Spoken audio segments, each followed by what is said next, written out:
Well, good morning, everybody. And I've just seen that number hit 130 participants. This is great news. Absolutely loving seeing that number rise as we prepare to kick off this very special event.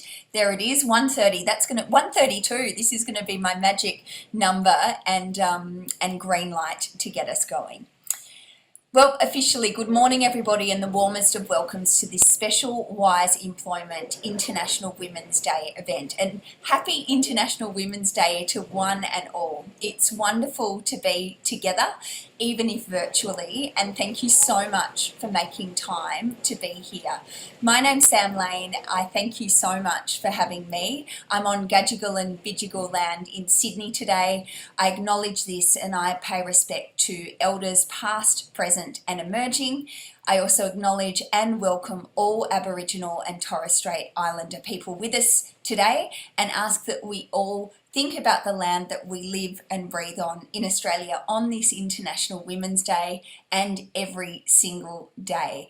If you can hear a bit of background noise here, I mentioned I'm in Sydney. The rain is absolutely pelting on a window that's to my left. I'll spare you the very wet details, but if there's a bit of background noise at this end, that's the explanation. Before I launch into welcoming our very special guests, I'd also like to welcome Nikki, our Auslan translator, here with us today to help make this accessible for one and all. Well, this time last year, I was equally grateful as I am this year to host this event. And amid the fog of COVID and lockdowns and lock-ins, I remember it as a genuinely meaningful conversation, as a candid exchange of experiences, of lessons learned and lessons carried on in today. This year is a fusion between Wise Employment, the Sunshine Coast Lightning and the Richmond Football Club communities again. And I'm very excited by the theme, which is the overarching global focus of 2022's International Women's Day, which is Break the Bias. Wow, can we please do that? Shall we do that? Yes, please.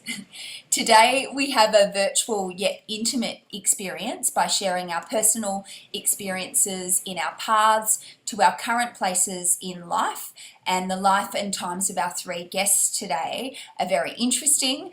They're at the cutting edge of their sporting communities and they're leaders by that very nature. But we'll ask them today, what are the major or minor things that have been biases in their lives and their times to date? What still needs changing? What will make things easier for Generation Next of women leaders? And we've got 45 hot minutes to traverse this topic. We'll also have time for questions at the end.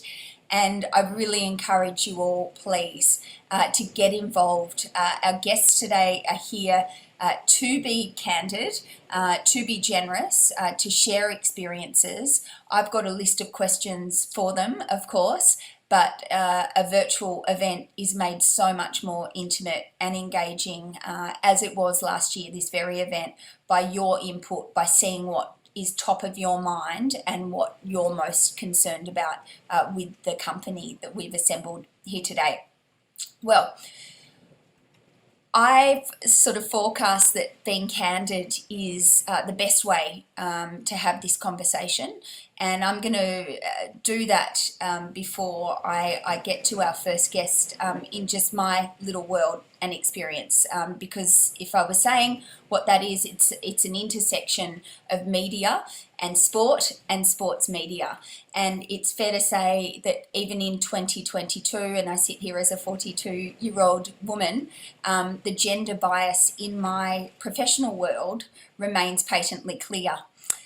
For my entire professional life, I've always been that one that was the one woman talking men's footy on TV, and apparently one of those women, and there are others of course, but apparently one was enough. It ticked a diversity box, and that was fine. You had to find ways to deal with that, but the biases were very clear.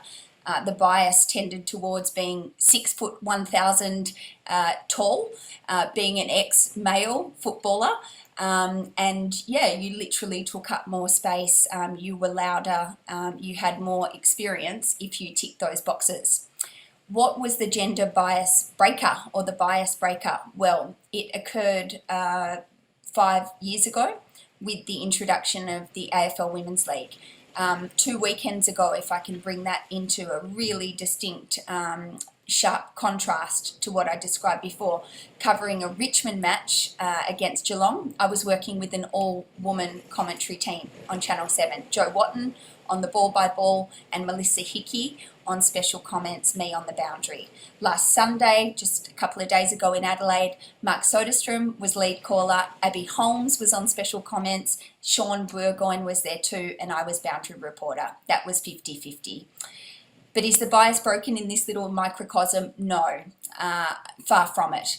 There remains things to overcome, and that's where I want to bring in my 3 guests today, because they also walk in a world which is similar. It is sport where typically men have held the positions of authority. They've been the coaches, they've been the players that have been most spotlighted, and we want to talk today about why that has been and what in 2022 we still need to focus on and do to change it.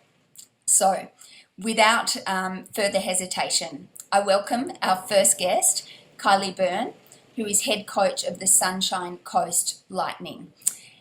Kylie has over 15 years experience coaching elite netball programs. She played a pivotal role in Lightning's 2017 and 2018 premierships, and in 2019 was the assistant coach for that grand final team.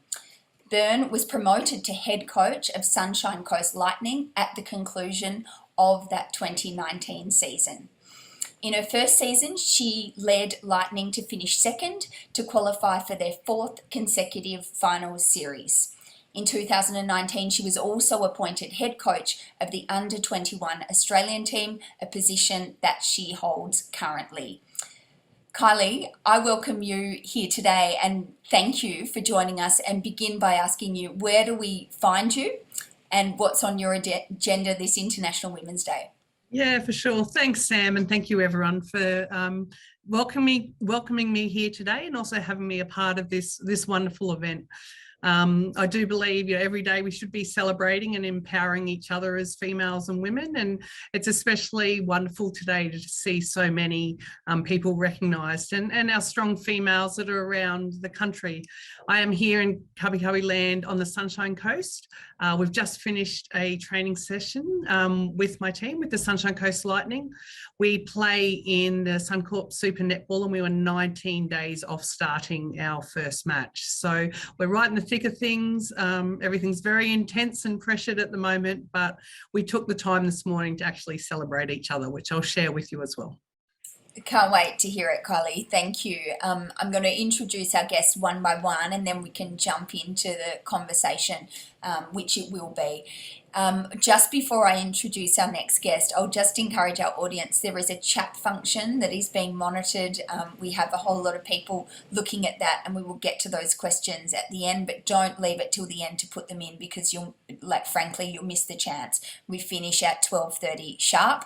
We also have the Q&A function in Zoom, so take your pick, but please submit those questions, and do it if you can as you're thinking of them, or even as you're feeling them. I've noticed someone has not been able to resist just putting right up there, up the Tigers. So with that as my platform, I welcome 2 Richmond players, 2 trailblazers, Ellie McKenzie, who joined Richmond in the 2020 NAB AFL Women's Draft, a powerful athlete who can play, as we've seen, wonderfully well as a forward and midfielder. At 18, she was outstanding in her debut AFLW season and finished runner-up in the NAB Rising Star and in Richmond's AFLW Best and Fairest count. Ellie has also been voted as the AFLPA and Richmond's best first-year player in the competition and was a member of the 2021 40-woman AFLW All-Australian squad. Ellie, it is always great to see you, whether you're leaping around on field or sitting down ready to have a conversation with us. Where do we find you today? Oh, thanks, Sam. It was a bit of a wrap up there, but yeah, I'm just at home at the moment in Melbourne. So got training tonight, which will be fun. We've got one more week left in our season. So just coming off a win. So hopefully we can get another one this weekend. Here's to that, and we'll be watching. It's a huge game at Vic Park on Saturday. Conti is our third guest today. Now, Mon is just a brilliant athlete as well, selected by the Tigers, a massive coup recruit. She was poached from the Western Bulldogs, lured to Punt Road Oval in the Swinburne Centre, which she now calls football home, and joined Richmond's AFLW team in 2020. The 21-year-old, she's 21 years young, has not led the club down. She's already won 2 Best and Fairest in the last 2 years. It could not be more perfect unless she was part of a Richmond premiership team. Previous to that, a Western Bulldog, as I mentioned, although in a setting like this, I don't think we focus too much on that previous life, Mon. There is also a basketball life, which we will get to in our conversation with you. But on that note, welcome, and where do we find you? Thank you for having me. It's really awesome to be a part of this panel for International Women's Day. I'm currently at home with my 2 puppies there, which is why I just started. Yeah, and I'm just excited to be a part of this and excited to talk to you guys and yeah, keep empowering us women. So thank you for having me. Thank you. Let's launch in. Kylie, I'm going to kick off, so to speak, with you. What biases have you already broken by doing what you do? Thanks, Sam. I think, I'm probably a little bit different to Ellie and Mon in that I'm in a sport where it is a female-dominated sport. So, where our target athletes, our coaches are predominantly female, and the males take almost a backseat in our sport. So I'm very lucky to be in our sport. However, it doesn't mean there's not bias in our everyday life here in netball, and it's certainly something that we continually fight for day in, day out, of how can we be the change? How can we actually help our friends playing AFLW, how can we be trailblazers to set the scene and to lay foundations across our country that means that women can be full-time athletes and coaches? And it is a continual fight, whether it's media, whether it is for finance, equal pay, even to be full-time athletes. Like, Ellie just said they've got 1 game left and then they're done for the year. But for us, we kick off soon and we end in June, and we've fought really hard to be what we call full-time athletes, but it means that they're on a salary of 12 months. So these guys, they throw everything into being elite athletes, and then it almost, then it stops and they've got to go and find other jobs and employment. So we are lucky in netball, but I don't use the word lucky easily, because we have worked hard to get to where we are in netball, and one of our greatest achievements hopefully in the future will be that other female sports will follow us. I am also in a position where there's 8 head coach positions in the country and 7 are women, and there is 1 male now that has a position. But I still find that even that's a bias, that we celebrate the man holding a position in netball and how amazing it is. And, he's broken down all these barriers, but we still, the continual exposure and promotion of how amazing all the other head coaches and assistant coaches are around the country is a continual work every day as well. So,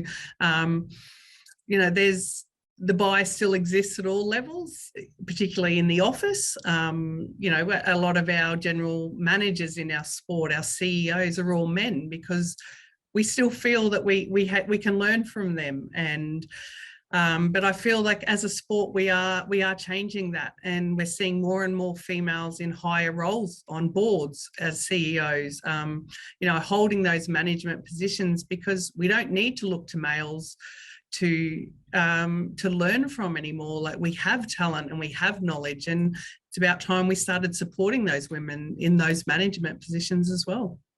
It says a lot about you, just off the cuff, Kylie, that you instantly deferred to players and player welfare, and even Mon and Ellie having a longer season. If you don't mind me putting the spotlight back on your profession, which is coaching, and you mentioned the bias, it's almost like a reverse bias of the number of women coaches in netball. But could you describe to the audience your understanding of the bias of women coaching sport? Because actually, by being a woman coach in any sport, you are overcoming bias. We just don't see women promoted to those senior roles in other sports, and you will have a view about why. Yeah, and I think one of the best news items in the last couple of weeks was Daisy Pearce being, promoted, or hopefully, I'm not quite across the story, but I certainly caught my eye to think that she might hold a position in AFL men now. I think that's amazing. And even watching in the past, our past Australian coach, Lisa Alexander, wanted to get into AFL. And these are newsworthy stories. But probably what happens in our sport, though, is still the perception and the job of being a mother as well in coaching. So across our league, I think 50% have young children. Because in our sport as well, we're not financially in the same place as, say, male sports. Being a mum is still a full-time job, and COVID was a perfect example of that last year, that, my husband has to work, other people's partners still have to work. So when we were told we had to pack up and get on a plane and move cities, the biggest decision for us was, what are we going to do with our children? And some left them behind for weeks and months at an end, and some took them with them and dragged them out of school. But the extra part of being a parent also is very real for us as coaches. And a lot of our coaching and the program is designed around who can still do school pickups, for example. So that multitasking at various levels as coaches is very, very relevant these days. And I think it makes us stronger, and it certainly puts us in a position then that when we're under pressure on the court, for me, and the players need to perform, I feel like I've got other life skills from outside that I can draw on and bring out the best in each of my athletes. Thanks, Kylie. Mon, I'm going to throw to you. I think, looking at you and Ellie, we would love to think that as young, fit, fresh-faced, awesome women, that you haven't experienced bias, that your life and times has been better than women before you, because they've been overcome. I know for a fact that's actually not true. And Mon, I think you're a really good example. A player who, yes, plays AFLW now, is prioritising that, but also has another life as a basketballer, as someone who wants to reach the very top. And I wonder if, in introducing you to this conversation, you'd talk to us.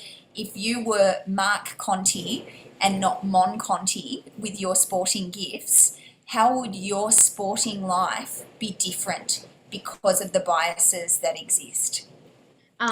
Well, first of all, I think I wouldn't even have to play two sports. I think in order to break the bias for female athletes, they do, especially in AFLW, it does need to become full-time. And I think if I was a Mark Conti, then I would only have to be playing one sport, and then I'm all set. That's my job. I don't need to do another sport, or I don't need to do another full-time job on the side, which is what most of us female AFLW players have to do. So I think, if I was a male, I wouldn't have to be doing that, and I wouldn't have to be battling or trying to juggle two sports like some athletes are, like my own team, our teammates, Tessa Levy's doing at the moment, trying to play two professional sports at the very highest level just to have an income, just to be able to live. yeah, and if we were males, we wouldn't even have to be going through those challenges. At 18, if me and Ali got drafted, we'd be fine. We wouldn't have to work. So I think it's a real big challenge to try and keep breaking that bias, but I don't think that's going to be broken until we do become full-time. And even if we do, I still think that's the start as well. Thanks, Mon. Thanks for being so honest. Ellie, I throw that to you, but maybe I'll broaden it a little bit. It's only, 5 short years ago that the AFLW came onto the scene and really just turned our understanding, our shopfront window of Australian rules football on its head. Now, Richmond came into the competition later. You are a very young player in the scheme of things as well. But I'm interested, as someone who exists in the environment the way you do, what biases do you notice day to day? And if I could just provide a little bit of inspiration, the AFL men's season is very soon to kick off. The AFL women's is approaching its final home and away round, and I'm getting a whole lot of emails from even the AFL that refers to the AFL season, and I'm like, hold on, this is where we need the distinction, in my view, between men and women's, because what are we talking about here? So I see that as blatant bias, but by all means, you tell us, please, what do you see? How do you experience bias even in 2022 in your life, sporting and otherwise? Yeah, I mean, it's been tough, I think, the last 5-6 years that our competition's been running. For those who don't know, we're still very fresh, very new competition. And I think playing football alone, you're having to break that bias. As a female playing football, you have to break that bias every day. So being a male-dominated sport, but there's definitely things day to day that all of us notice. Mon touched on, there's girls having full-time jobs. We have paramedics in our team. We have physios. We have so many girls doing an array of things, and then having to come in after their 9-to-5 job and having a big training session, and then going home at about 10:30, 11, and then starting that all over again. So I think that in itself is pretty difficult for us AFLW players. And you mentioned there, Sam, about the men's competition. And I think when that starts coming into play, I think people start to forget that our season's still running and our finals are coming up. It's a big part of the year for us. So, and I think when that round 1 comes around for the men, people start to forget that that's kind of happening. But yeah, I think, again, as Mon mentioned, I don't think that's going to get better until we become full-time and we have a full-length season. And we don't play every team, and we've got 10 rounds. It goes by so quickly. So we're at a spot where we can grow, and I think there's a lot of growing to do. It's hard to grow, though, isn't it, when you only get such a short amount of time every year as it stands right now to develop. Growth depends on development, and you have this short runway every season so far to do that. Mon, could I ask you to cast your mind back to when you joined AFLW as a player, 2017, an original AFLW player, and you turned up to the Whitten Oval. You were drafted as a Western Bulldog. It might seem like an ancient past, but I know for a fact, talking to the AFL Hall of Famer Debbie Lee, that there were so many things that needed to change, just even about bathrooms, awareness for things that apply to women. What biases have you seen overcome just in that short period of time, just in terms of a sporting workplace? Yeah, well, there's been a few. So if I go back to 2017, I remember joining the club, and there was a lot of conversation about how we were going to do it. I know there was a year previous to when I joined, and there was still a lot up in the air of how is this going to work? How are the girls going to come in and not disrupt the boys? Or how are they going to use the gym if the boys need to use the gym? Or how can they use the recovery facilities if the guys are getting changed just next door? So there was a lot up in the air, and I think now we're in year 6, and I think a lot has changed. I know especially the Bulldogs, they created a whole new facility just for the girls, which I think is pretty awesome. So I guess that's a tick in the box for having that conversation in the first place and actually doing something about it and taking some action. But I do think we've come a long way. I know that obviously we both have our allocated time where we can come and do what we need to do, and Richmond's a great facility as well, so it's quite large, and if we need to go to the gym, we can go to the gym and all that sort of stuff. Obviously because of COVID there's less crossover, but I think there was just that conversation of what do the women athletes need, what do the AFLW athletes actually need, and I guess just having that conversation and talking about what we need and us getting that given to us slowly over time has helped. But there's still a long way to go, and I think in every AFL team there needs to be I guess more facilities for the women, or we need to have more time allocated, especially for those athletes that are full-time. But like I keep touching on, that conversation needs to be had, and I think it started, and I still think we need to keep having those in order to, I guess, break the bias or keep breaking the bias. Kylie, what's a bias that still exists in your realm, be that the bigger realm of a coach in sport or something more micro, which is, a coach in netball you choose, but a bias that still exists that absolutely drives you mad? Yeah. I had an experience about 2 years ago which just blew my mind, and we had a job going here at Lightning, and we'd been, we'd won 2 premierships, been in a grand final, was declared the best startup sporting club ever, and we had a job here as a high performance manager. So in sport, that's someone who holds the position really to look over the team or your medical staff, but it's a well regarded position, and we put it out to market, and 2 weeks normal process, and there was just men applying. So constantly every day I'd open up, have a look, and there'd be men, and it was amazing applicants, and it was a good win in that we felt proud that men thought it was a good opportunity to come to our club and work with us. But as the 2 weeks went on, there wasn't a single female that had put their hand up to do this role. And I started to do some reading and look into it. And I read this article that was, men will see a job description and there'll be 10 selection criteria, and they'll get to 3 or 4 of them and go, yep, I can do that. And there's 6 that I can't do, but I don't care. I'm still going to put my hand up. Whereas women will look at it and they'll read the 10 points and they can do 9 and they'll get to the 10th and go, I can't do that. So I'm not going to apply.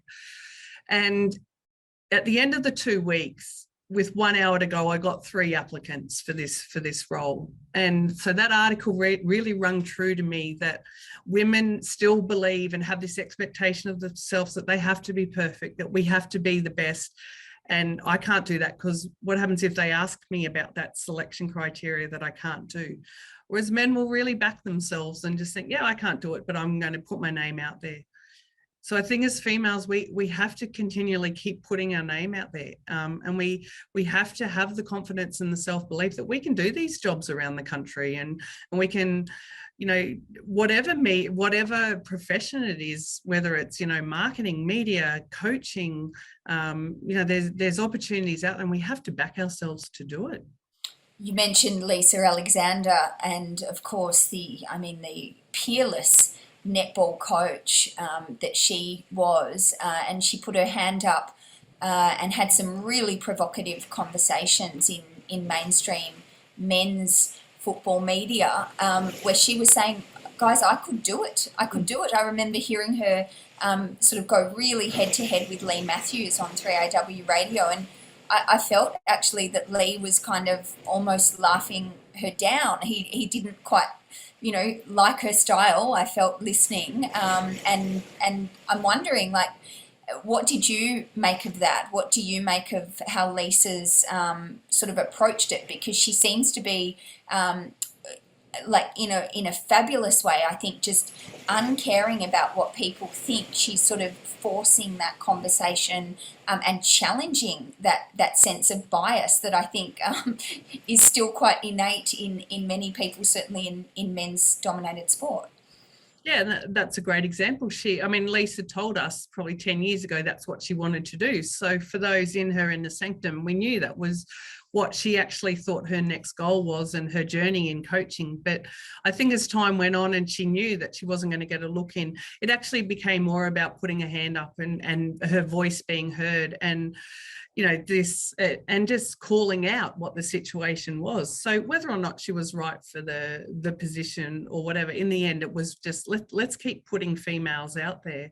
And we do tend to not want to step outside the box as females, particularly in the media. Like, we don't want to rock the boat and be that person that brings our sport into disrepute, or has the bad name, the bad cross against our name. But we do need those personalities to put your hand up and and really speak out on different events and opportunities, so that we are constantly put out there, our sports. Yeah, and I'll open this to Ellie and Mon in a similar theme. Something that I'm very conscious of as a journalist is covering AFLW for the pure sport, but also trying to give a really honest appraisal of what life is actually like for you right now. Mon, you've given us a great insight already into what life would look like if you were Mark and not Mon. What if Ellie was Evan and not Ellie? I guess what I'd ask you too to throw around, if you can, it's been put to me seriously this year that there's a danger in AFLW, that AFLW looks like it's whinging, that it's ungrateful, that it's constantly pointing out we want a full season, we want full-time status, rah, rah, rah. But there's this balance, isn't there? Because you could just sit and say thanks very much and we'll wait for the competition to do its thing, or you could be speaking up. Do you sort of see that as a bias? Because I guess I wonder if men were being asked to do the things that you're doing in the AFL setting, I just wonder if men would be called out for sort of potentially complaining or whinging. I'm interested in your experience of this and your thoughts. I feel like part of that is, you'd even talk to some of the boys at our club, or I know at any club, or any male kind of in that situation or scenario, and a lot of them don't actually know what we do. Like, I think you talk to some of the boys at our club and they'll ask when we're training and if we train during the day, and we'll be like, oh no, we start at 6 o'clock at night, and we train and we get home at like 11 o'clock. So I think part of that is people not actually knowing what we go through as AFLW athletes, and also it's not going to get better if we don't push for it. So I think the AFL has kind of their agenda of what they want the AFLW to look like in the next few years, in the next 10 years as well. But I think for us as athletes, I think we really want to push that and get that ball rolling and moving forward a bit quicker. Mon? Just to touch on what Ali said, I think what's really important is, we can be heard and we can say all the things we want to say, but we really need to be listened to, and people actually need to take us seriously. And I think as much as we need to have a voice and we need to speak up, we also need the men of the competition, or the AFL men, to also back us up as well, because I feel like they will be heard more than anything as well. So I think if we have that kind of support around us, then I guess the competition will be taken a little bit more seriously, and maybe instead of being full-time by 2026, let's just say, we might be able to fast track that a bit quicker. So I think we really need to be taken seriously, and we need people with voices to speak up and touch on that. The champions of change idea, Mon. Thank you.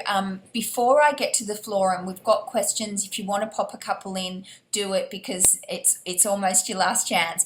I will ask each of you. Kylie, I'll start with you, then Ellie, then Mon. Often when we hear these things, and I'm just thrilled, there are 173 people here listening to you right now. I often get fired up listening to people and thinking, I want to help. What can I do? I'm sitting at home. What the hell can I do to help change this? Can you, each of you, just let us know something simple that we can do that helps change the bias that you experience? So many things. I think for me, using your voice, and as big as small as what the message is. So Sam, as we were talking about before, and it might just be writing to the club to say, I really enjoyed what you did on the weekend. The positive feedback's just as important as the message that you want to push. But in the end, I also find something like membership is an interesting in sport. So it's an interesting challenge. So, you look at your AFL clubs and it's generational. So I'm born into the Tigers. My dad and my grandparents were, so I'm a Tigers fan. What happens for us in netball, for example, is people will tend to follow players or coaches, but mostly players that they follow, that they're interested in and fans of. So I think people need to bring female fans and public into sport. So whether that's buying a membership as a club, to a club, so that there's a feeling of belonging and a sense of I'm a part of something bigger in my life. So, men will buy a membership and be a lifetime member of a club, or, spend that whatever $20. But most netball clubs our professional clubs start at $50. So why not go and be a part of something which is ultimately supporting our athletes, in being able to step on the court. And, we're the same as the girls in that we all have our athletes all have other jobs. So I've got lawyers and occupational therapists, and because our entry level salary, the same as the girls, it's not, it's $30,000. You can't live off $30,000, and we're ahead of what these girls are. So actually making a contribution to a women's sporting club is pretty big, and it might be $50 a year to become a member, but that $50 actually really means something to the athletes. Yep, numbers talk. Ellie, Mon, what can we do to help eradicate bias in your lives? I think, pretty similar to what Kylie said, just supporting us and jumping on board. And we have memberships at Richmond, and all the other AFL clubs as well have memberships that you can link to the men's. So you can jump on board that if you already have a men's membership. There's also player sponsorships that you can get on board with, and they're really helpful to us. And it's just the little things, I think, that'll kind of build towards us being able to grow our competition. And a huge part of that is just getting the support behind us. So even if you can just go down to a couple games, it's $10 entry, it's very cheap. So getting down, and if you don't know much about AFLW, it's a great way to kind of learn and educate yourself. So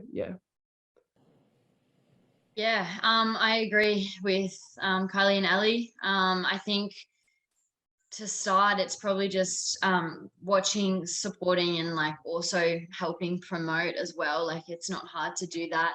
If you see something on AFL Women, see something on netball, share it. It's not hard. Social media is huge. It is really huge this day and age. So I think, something like that would be really helpful for any female sporting competition. And like Ellie said, just come down and support. $10 is so cheap. Everyone has $10. So come down and support. And just if you follow a men's AFL team, why not go buy a membership for the women? Support the club as a whole. Don't just support the men, support the women too. So I think, supporting, promoting, and just watching, chuck it on the telly if you want to as well. So just really simple things, and also just using your voice and listening. I've got 2 questions that I'm going to get to from our Q&A. Thanks, Mon, Ellie and Kylie. Kylie, I'll put this one to you because it was your comment that I think that's provoked this. Is it women who have to, quote, back ourselves in a job application or putting yourself forward, or is it up to the people posting the job ads to reduce as much unconscious bias in the ads as possible? I still think there's an ownership here for us as females that, the selection criteria is, you would hope, is task oriented, or, looking at skills. And if you've got 50% of them, just back yourself to go for it. What I do in coaching is my philosophy is to work to your strengths. So each of my players, after we play a match, I'll ask them what they did well. And females will struggle to say something that they've done well because we instinctively go to a negative or how what I did to maybe cause the loss or something like that. So even if it's in a job situation, you need to know what your strengths are and back those strengths in. They're your winning skills. They're, under pressure and in life, that's what you will naturally revert back to. And so I think you've got to keep putting yourselves out there so that in that situation, I wasn't receiving 3 females, I was receiving 20 and, or 30, so that it becomes a number game that, there's more and more females that are putting their hand up for different opportunities. Thank you. We're getting a whole lot of comments now. This is not a women's problem, it's a societal problem. How do we generate and cultivate male advocates? Great question. I think it's more a statement, but yes, everyone agrees that that's what we need to do. I'll put this to Mon and Ellie. How do we encourage more women into male-dominated sports? I'll start that one. No, I think we can do that by starting young. Like, we can inspire the younger women and the younger female generation to play sports and to get involved in their local sporting communities, and just start from there, because there's a pathway now. So if they start young, then they're gonna keep playing and they're gonna love it, and it's gonna turn into a career one day. So I think just starting young and inspiring the younger generations, how we start that. I think on that, we're in a great position ourselves as AFLW pioneers to be able to inspire those younger athletes coming through and those girls who want to get involved in footy to pursue that and go down to their local club and play. And I think for me, even as a young girl, I was lucky that I had a sibling growing up, and my brother, he loved footy. So I think even getting involved with your siblings and your family, and whether that's football or soccer or basketball or anything, I think that was a huge thing for me. And as Mon said, with that pathway coming through AFLW, I was really lucky to be able to go through that whole process, and I definitely benefited from that. So I think getting involved from the very start, and it's inevitable that you'll end up getting to the end result. Thank you, Ellie and Kylie, Mon, true professionals. They've kept an eye on the clock as I have too. There are lots of incredibly supportive comments in our chat, in our Q&A as well. We've got Mary Lee saying, I can relate to this as an athlete myself. Thank you so much, team. So that's to you, team. Happy International Women's Day from Brooke. Thank you for your stories and advising how we can help support you in your journey. Sorry to have to cut out. That's okay, Brooke. We're glad that you joined us, and we thank you all on that note for joining us. I'll start with our guests, Kylie, Ellie and Mon, who we will all continue to cheer on, to barrack for, and you've given us some really practical tips. Just get a membership if you can, turn up to a game if you can, make some noise. We all can, whether that is writing a note, whether that is retweeting something or looking at Mon on Instagram. Like, seriously, just get it out there. And I'm making light of Mon's Instagram, but it's an Instagram to behold, I tell you. On a serious note, Wise Employment, our host today, we thank sincerely. You are prioritising this. Not everyone does. You do that by sponsoring the Richmond Footy Club's women's team, by sponsoring a podcast that I did a couple of years ago, the Originals podcast. Thank you. I mentioned before, numbers talk, money talks. You put it where your mouth is, Wise Employment. It is recognised by everyone here today, and it is hugely appreciated. It is literally game-changing. Audience, so are you. We heard before about turning up, about getting a membership. You turned up here today in a way that I must admit, now that we've got to the end, exceeded my expectations. All 170 of you. Please bottle this up, absorb what you've heard, spread the word, have a wonderful day. On this note, just finally, I thank our hosts. I thank Kylie, Ellie, Mon, and Nikki, who's been with us all along, translating this entire discussion in Auslan. Thank you, Nikki, and to everybody, happy International Women's Day.